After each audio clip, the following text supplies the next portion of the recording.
Phasing out of existence at 546, phased, or meridian. The Defiant is on their way back from the Gamma Quadrant when Dax detects a strange planet on sensors, and they go take a look. What they find is a planet that phases from corporeal to pure energy only every 80 years, and only stays in our plane of existence for a few days. Dax develops romantic feelings for scientists and thinks that existing as pure energy for the next 8 decades might be an interesting addition to the experience of the Dax symbiont. Except it doesn't work, and Dax is almost killed in the planet's transition into its energy state.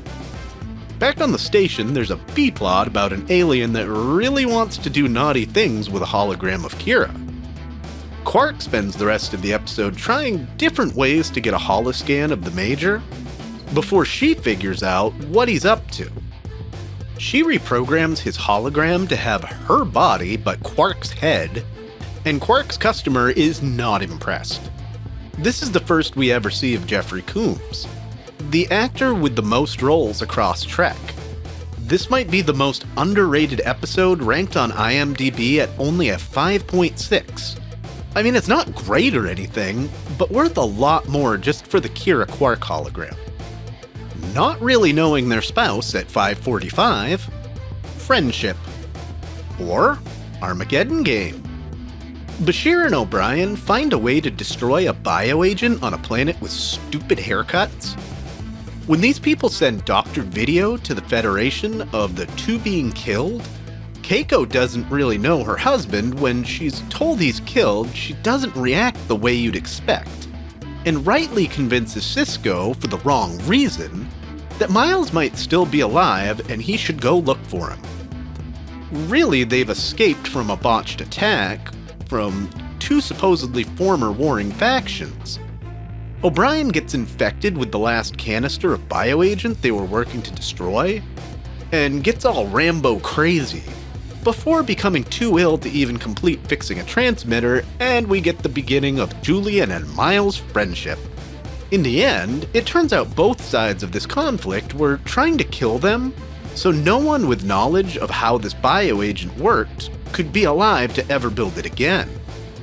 This episode isn't Alexander Sadig's best work, and I can't take these people seriously with haircuts like that. Botching self-improvement at number 544, Dr. and Mr. Hyde, or Darkling. In an effort to have more emotion, the Doctor adds some personality subroutines from historical figures, like Lord Byron and T'Pau of Vulcan. It has some unintended consequences, and he starts doing things he's not consciously aware of, mostly at a planet they're visiting.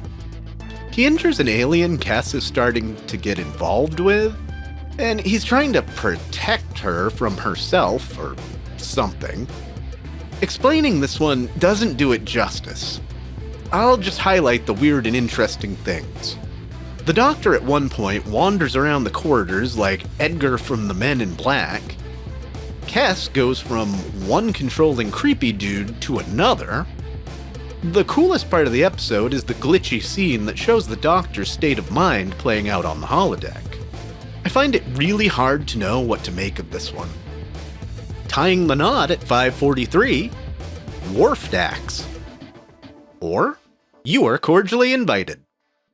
What should be a happy high point after retaking DS9 from the Dominion dissembles into a mostly wasted episode with a satisfying ending. The only married woman to upstage Keiko O'Brien, General Martok's wife Zarella, comes on board to perform pre-ceremony Klingon marriage rituals with Dax. As if Jadzia would be marrying another Klingon sometime soon, she's told that next time she needs to make the traditional candles herself. Meanwhile, Worf and close friends, Cisco, Bashir, and O'Brien all join him and Martok for a fasting ritual that involves extreme heat and no food for days. Dax screws everything up by throwing a raging bachelorette party that Zarella disapproves of, and the Great Lady calls off their marriage. In the end, they do end up getting married though, and the ceremony is fairly interesting. Dax and Worf are a fun married couple for less than one season. But this episode drags every scene out pretty badly, and it wears thin after a while. Being a predator at 542, death to happiness. Or Field of Fire. A young officer credited with saving the Defiant in battle is found dead the morning after celebrating his glorious evasive maneuvers. While more crew on the station are found dead by the odd method of bullets, Ezri is in charge of the investigation to try and psychologically figure out who and why someone would kill these random Starfleet officers. She invokes the once-suppressed murderer host of Dax, Duran, to try and get a killer's perspective on the situation. She ends up boiling it down to a Vulcan that doesn't like smiling faces and pictures in the victim's quarters, and rigged up a micro-transporter to a combustion rifle and took them out from afar. This one's kind of weird as far as a few inconsistencies. When we've seen transporters grabbing moving people before, their momentum doesn't carry after being rematerialized. Like the bullets in this episode, they shouldn't have had any killing power. Also, the exographic targeting sensor used to scan through walls seems like absolute technobabble magic. It's pretty cool, I'll give the writers that, but wholly unbelievable. Also, when the Vulcan shoots at Ezri and punctures a coolant line, the gas considerably moves Duran's hair. Duran is not really there and shouldn't have been affected by corporeal things. This sets up a precedent for Adira seeing Grey in Discovery. The moral of the story: you can use logic to justify almost anything if you think about it hard enough. Tosk is at 541. Tosk. Or Captive Pursuits. I am Tosk. In all seriousness, this is not one of my favorite episodes. It's got some okay character development for O'Brien early in the series, but otherwise feels like a waste of time. Getting Smaller at 540, Young Living. Or Rascals. Remember that time Picard and 3 other recurring characters got younger because of technobabble, and then a group of Ferengi proved how completely incompetent the security procedures on the Enterprise were? There isn't really a lot to talk about with the actual plot here, but despite the many flaws, I generally liked the episode. They couldn't have cast the younger version of these actors better. I really liked the continuing friendship of Guinan and Ro as kids. I like that Picard's nephew from the episode Family comes back as the younger version of him. What I don't like are the awkward moments between Miles and his now younger than age of consent wife, and Picard's tantrum to go see Riker. This is yet another reminder that rolling out a fleet of luxury cruise ships isn't a solid idea for Starfleet. Bringing imagination to life at 539, Isabella.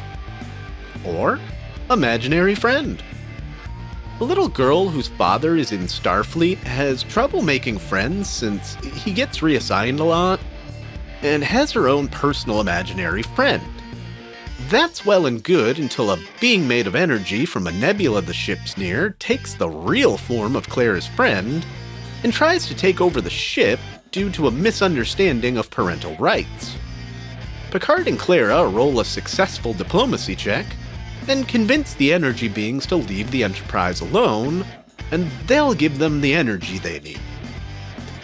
I'd really like to know if Alexander's gigantic clay cup he's making exploded or fell apart when the piece was fired.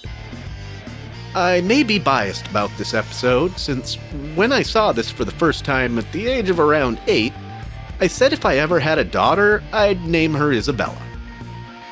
Now I have a daughter named Isabella that loves Lower Decks and Voyager. Performing his rite of passage from boy to machine at 538, Data's Fan Club. Or Hero Worship. When the Enterprise responds to a distress call from a science ship studying a nebula, The only one they find alive is a young boy with survivor's guilt who imprints on Data and pretends to be an android to deal with the trauma of losing his family. It turns out by the end that he thinks it's his fault the science vessel was destroyed, when in reality it was adding more power to the shield's amplifying wavefronts, and Data figures it out just before the Enterprise is destroyed the same way. We get Row, Row, Row Your Boat, because if a song is free in the public domain, it's for Star Trek. I wonder if Picard changed his policy on children on the bridge after this kid saved the ship. Unfortunately, it was during the filming of this episode that it was announced to the cast that Gene Roddenberry had died. Dealing with more emotions at 5:37, Forest Through the Trees. Or, Once Upon a Time. When Samantha Wildman and an away team on the Delta Flyer make an emergency crash landing, Neelix tries to keep the news of her mother's disappearance from Naomi. When she finds out her mother may be deceased, she retreats to the holodeck to help her process the emotions going on. As much as I like hating on Neelix for being a creeper with a 2-year-old fetish, this episode is one of his shining moments in the run. While his god-parenting methods aren't always the best, his intentions are good and his heart is in the right place. This is the first time we see Naomi in the accelerated growth form we'll come to love over the next few seasons, but the last time Samantha Wildman appears in a present-day episode of Voyager. This one is ranked very low on IMDb, and while it's silly in places, it's the best kids deal with PTSD episode in the franchise. Ah, computer! That program is available. Thanks, Majel. Majel. Thanks, Majel. Majel. Structural failure imminent. Thanks, Majel. All command functions suspended. Majel. Command functions restored. Thanks, Majel. 0300 hours. Thanks, Majel. That program is currently running. Thanks, Majel. Yes, and the doctor. Majel. Helix is on the bridge. Thanks. Majel. Naomi Wildman is in her quarters. Majel. Program activated. Thanks, Majel. Life support has fallen to critical levels. Majel. Holodeck controls have been encoded. Thanks, Majel. Oxygen depletion in 2 minutes. Thanks, Majel. Once upon a time in the Forest of Forever. Thanks, Majel.